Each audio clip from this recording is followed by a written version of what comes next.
જય સ્વામિનારાયણ વાલા ભક્તો. ભગવાન સ્વામિનારાયણે આ ધરતી ઉપર અવતાર ધારણ કરીને અનેક જીવાત્માઓને મોક્ષ ગતિ અર્પણ કરી છે. ભગવાને આ ધરતી ઉપર રહીને વાલા હરિભક્તોને દર્શન આપ્યા છે અને તેમણે અનેક જીવોને પાવન કર્યા છે.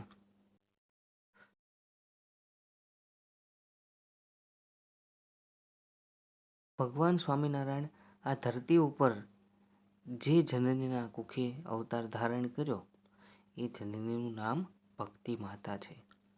એ ભક્તિ માતા વિશેની વાત છે એ આજે આપણે જાણવાની છે કે ભક્તિ માતાનું જીવન છે એ કેટલું ઉત્તમ હતું કે જેના થકી ભગવાન છે એ આ ધરતી ઉપર અવતર્યા અને આપણને બધા એને પાવન છે કર્યા. તો ભક્તિ માતા છે એના વિશેની વાત આપણે જોઈએ તો પરબ્રહ્મ પુરુષોત્તમ નારાયણને આ લોકની અંદર પ્રાદુર્ભૂત કરાવવાનો અલભ્ય લાભ જો કોઈને મળ્યો હોય તો એ ભક્તિ માતા હતા. અને ભક્તિ માતા છે એ પ્રેમનું સ્વરૂપ હતા, એટલે લોકો તેમને પ્રેમવતી કહીને પણ બોલાવતા હતા. તેમનો જન્મ સંવત 1798ના કાર્તિક સુદ પૂનમના દિવસે અયોધ્યા પાસે છપૈયા ધામની અંદર થયો હતો. પિતાનું નામ કૃષ્ણ શર્મા અને માતાનું નામ ભવાની દેવી હતું. તેમના લગ્ન ઇટારના પાંડે દેવ શર્મા સાથે થયા હતા. તેઓ ધર્મનું મૂર્તિમાન સ્વરૂપ હતા, આથી લોકો તેમને ધર્મદેવ કહીને બોલાવતા હતા. ભક્તિ દેવી તો પોતાના પતિદેવ શ્રી ધર્મની છાયામાં રહીને સુખ દુઃખના અનેક તડકા છાંયડામાં પણ તેમની અનન્ય સેવા સિવાય બીજો કોઈ સંકલ્પ છે એમના મનમાં પ્રવેશવા નહોતા દેતા. એકવાર દંપતી અસુરનો ઉપદ્રવ ટાળવા વૃંદાવન ગયા. ત્યાં તેમણે અનુષ્ઠાન કર્યું. એ સમયગાળાની અંદર અસુરોનો છે એ ત્રાસ બહુ હતો, એટલા માટે અસુરોના ઉપદ્રવમાંથી નીકળવા માટે થઈને તેઓ વૃંદાવનની અંદર જાય છે અને ત્યાં અનુષ્ઠાન કરે છે.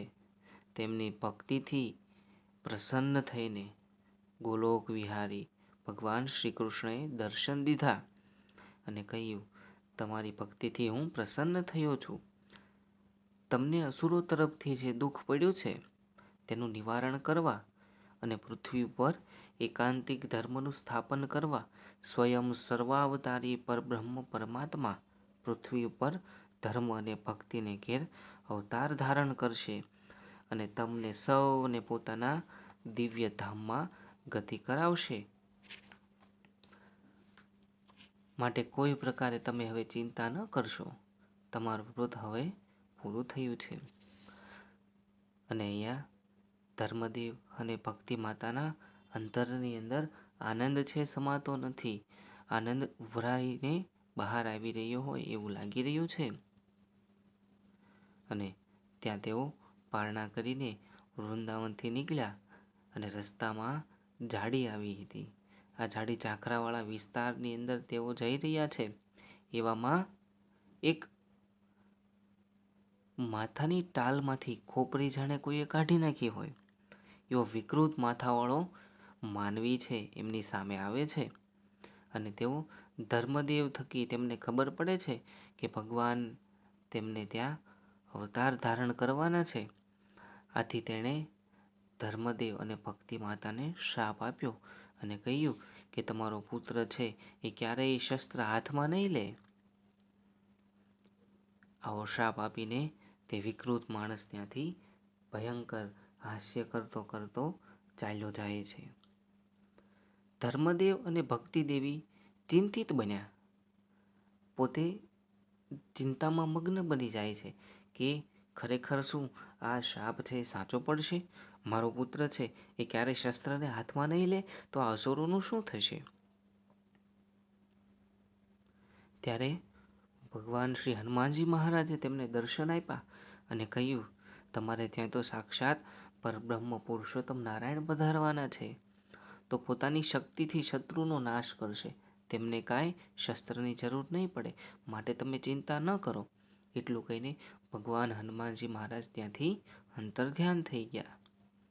સંવત 1837ના ચૈત્ર સુદ નવમી સોમવારની રાત્રે 10 વાગે સ્વયં પરબ્રહ્મ પુરુષોત્તમ ભગવાન ભક્તિ દેવીની કુખે અવતાર ધારણ કરે છે.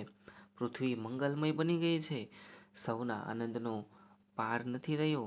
આખા એ છપૈયા નગરની અંદર આ સમાચાર વિદ્યુત વેગે પ્રસરી રહ્યા છે કે ભક્તિ દેવીના કુખે પુત્ર રત્ન છે પ્રાપ્ત થયું છે. દિશાઓ પ્રકાશમય બની ગઈ છે. છપૈયામાં આનંદની હેલી છવાઈ ગઈ છે. જ્યાં જુઓ ત્યાં લોકો છે એ આનંદ આનંદ કિલ્લોલ કિલ્લોલ કરી રહ્યા છે. જાણે કે કોઈ દિવાળીનો અવસર હોય એવું લાગી રહ્યું છે. આખા એ નગરની અંદર જ્યોતિર્મય પ્રકાશ ફેલાયેલો છે. છપૈયાના નગરવાસીઓ, સ્ત્રીઓ અને પુરુષો, બાળકો અને વૃદ્ધો કંઈક ને કંઈક ભેટ સામગ્રી લઈને ધર્મદેવના ઘેર દોડતા જાય છે. ધર્મદેવના વિશાળ પ્રાંગણની અંદર ભક્તોની ભીડ સમાતી નથી. ભક્તિ માતા સમક્ષ આ નવજાત લાલ અક્ષરધામમાં રહેલા પોતાના દિવ્ય સ્વરૂપે પ્રગટ થયા હોય. ભક્તિ માતાએ 2 હાથ જોડીને તેમની સ્તુતિ કરી, પરંતુ પ્રભુએ તરત પુત્ર રૂપે તેમને સુખ આપ્યું. સંવત 1838ની શરદ પૂર્ણિમાએ બાળપ્રભુના કર્ણવેધનો સંસ્કાર કર્યો. તે વખતે ભક્તિદેવી બાળપ્રભુનો કાન પકડી આ વિધિ થતા હોશે હોશે જોઈ રહ્યા છે. ભલભલાનો કાન પકડનાર બાળપ્રભુનો કાન આજે ભક્તિ માતાના હાથમાં છે. જાણે ભક્તિ માતા ભગવાનને કહેતા હોય કે જોજો તમારો કાન મારા હાથમાં છે, માટે ભક્તોથી તમે ડરજો. ધીરે ધીરે બાળપ્રભુ કાલું કાલું બોલતા શીખ્યા છે.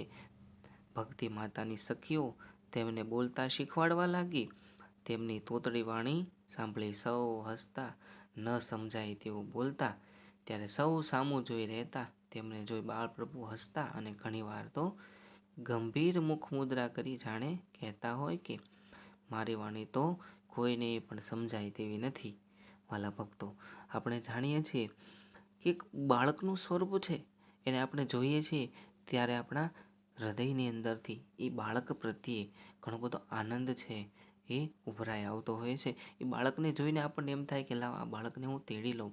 એની કાલી ખેલી વાણી આપણે સાંભળીએ છીએ ત્યારે એક અસ્વસ્થ વ્યક્તિ, એટલે કોઈ માંદો વ્યક્તિ હોય, એ કદાચ આ બાળકના શબ્દને સાંભળે છે, એની પાસે જઈને બાળક બોલે છે તો એ માંદો માણસ છે એ તરત જ સ્ફૂર્તિલો બની જતો હોય એવું આપણને લાગે છે.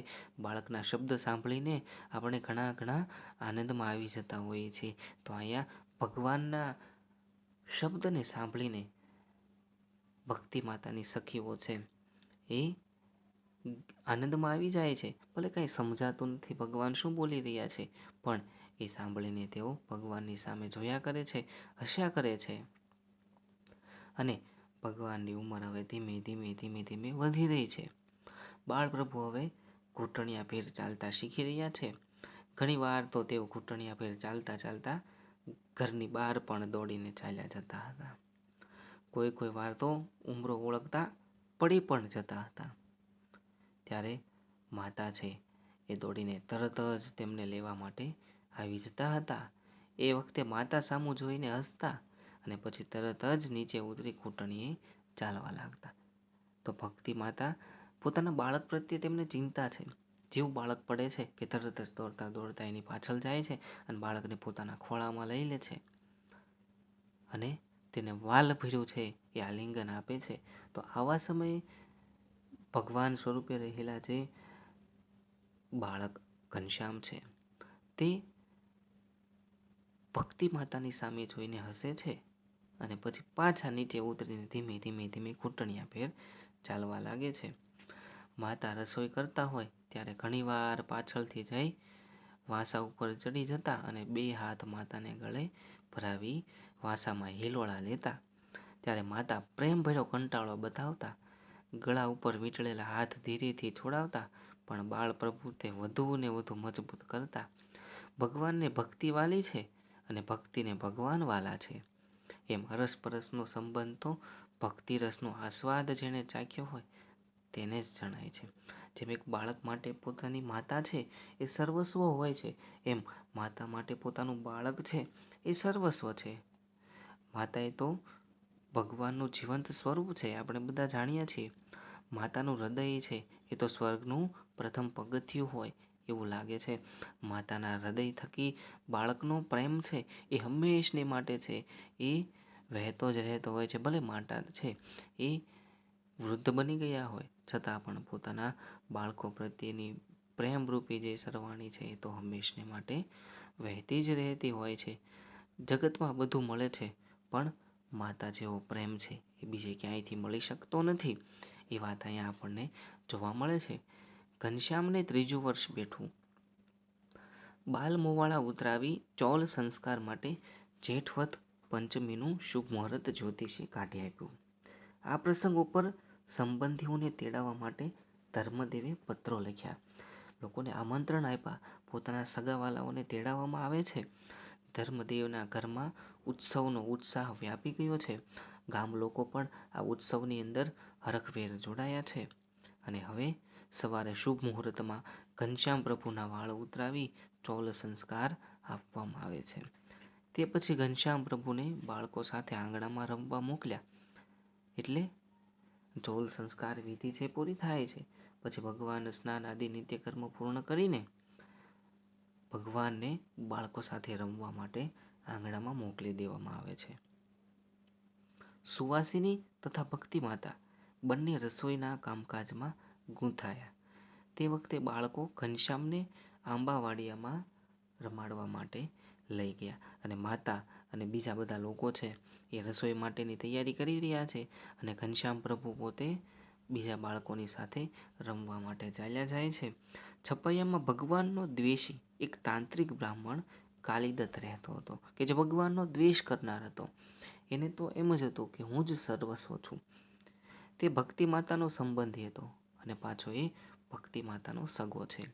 તેણે પોતાની મંત્ર શક્તિથી વાવાઝોડુંને તોફાન શરૂ કર્યા અને આ કાલિદત્ત એટલો બધો માયાવી હતો કે તેણે પોતાની મંત્ર શક્તિનો પ્રયોગ કરીને આ ગામની અંદર વાવાઝોડું અને તોફાન છે શરૂ કર્યા. અને બાળકો તો આંબાવાડીઓની અંદર રમવા ગયા છે. ત્યાં તો બાળકો સાવ એકલા છે. ત્યાં તેમની સાથે કોઈ નથી. એટલે બાળકો હવે ગભરાવા લાગ્યા છે. મુશળધાર વરસાદ શરૂ થયો.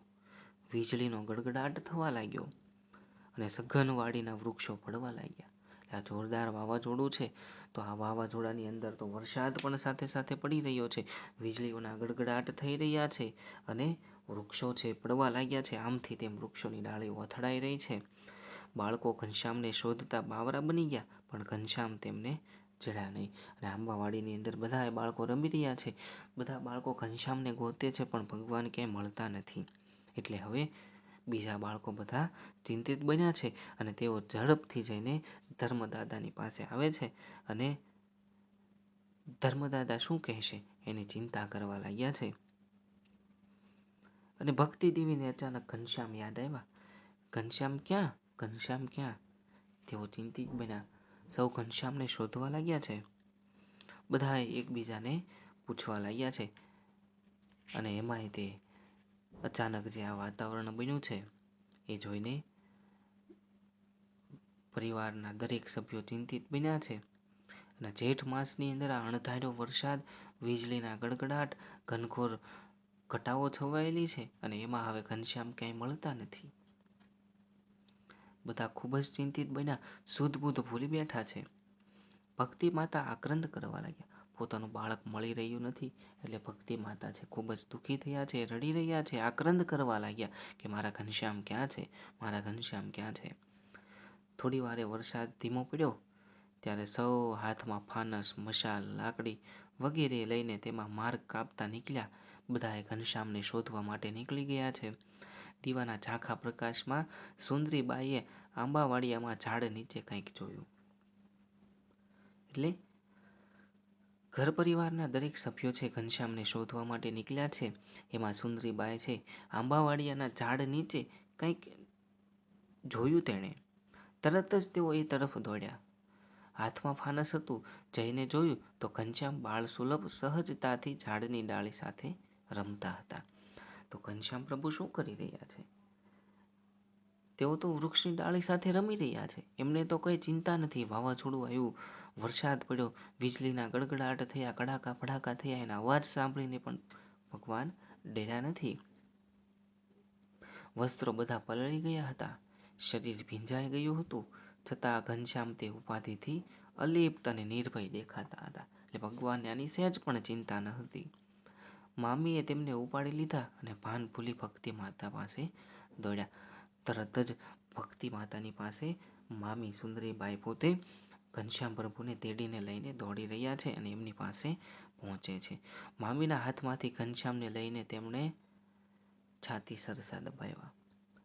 એટલે હવે મામી છે એ ભક્તિ માતાની પાસે ઘનશ્યામને લઈને પહોંચી ગયા છે.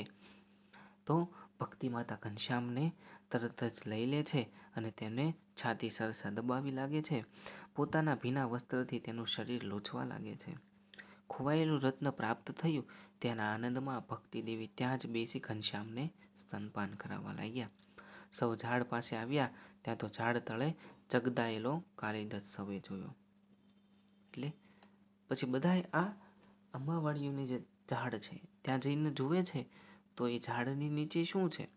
તો કે કાલિદત્ત નામનો જે વિકૃત માણસ છે કે જે આ ઝાડની નીચે દબાયેલો જોવા મળી રહ્યો છે. અને દબાયેલો છે અને સાથે સાથે મૃત્યુને પામી ગયો છે.